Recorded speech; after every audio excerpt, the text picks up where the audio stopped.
بعض روایات میں ایک دوسری قسم ملتی ہے روزے کی، اور وہ ہے خواص کا روزہ۔ تو جب امیر کائنات علی ابن ابی طالب علیہ السلام مولا سے خواص کے روزے میں کے بارے میں پوچھا گیا تو آپ نے فرمایا کہ خواص کا روزہ یہ ہے کہ روزے دار وہ چیزیں جو روزے کو باطل کرتی ہیں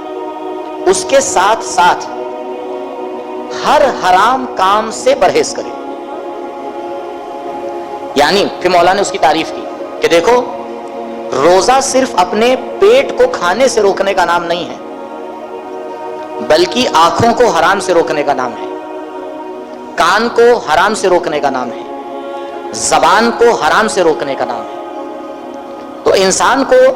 بہرحال جو مولا کا چاہنے والا ہے، مولا کی محبت ہے اس کے دل میں، تو کم سے کم اسے ایک قدم آگے بڑھنا چاہیے۔ روزے کی حالت میں صرف یہ نہیں ہے کہ بھئی کھانا یا نہیں، پیا نہیں، باقی سب کچھ ہو رہا ہے، تو انسان پابندی کرے اعضاء اور جوارح کی۔ آپ دیکھیں، اگر ایک مہینے انسان اعضاء اور جوارح کی پابندی کرے اور پریکٹس کرے تو کچھ دن تو اثر باقی رہے گا، اور دھیرے دھیرے اگر اس پریکٹس کو آگے بڑھائے، اس کے اوپر خیال رکھے۔ بس اوقات آپ نے دیکھا ہوگا کہ انسان عام حالات میں اگر کوئی اسے کچھ کہے تو پلٹ کے جواب دے دیتا ہے، لیکن اگر روزے کی حالت میں ہوتا ہے تو ایک بار سوچتا ہے، کہتا ہے روزے میں نہ ہوتا تو بتاتا، تو بھائی بتا تو دیا، آپ کیا بتاؤ گے؟ یہ جملہ یعنی کنٹرول نہیں کر پایا، کنٹرول تو یہ تھا کہ کچھ نہ کہتا، اور جب یہ کہہ دیا کہ اگر روزہ نہ ہوتا تو بتاتا، تو بتا دیا بھائی، اب اور کیا بتانا تھا۔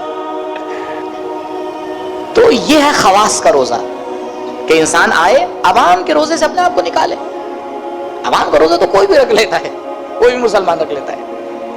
لیکن جس کے دل میں اہل بیت کی محبت ہے اس کا کردار کچھ تو الگ ہونا چاہیے۔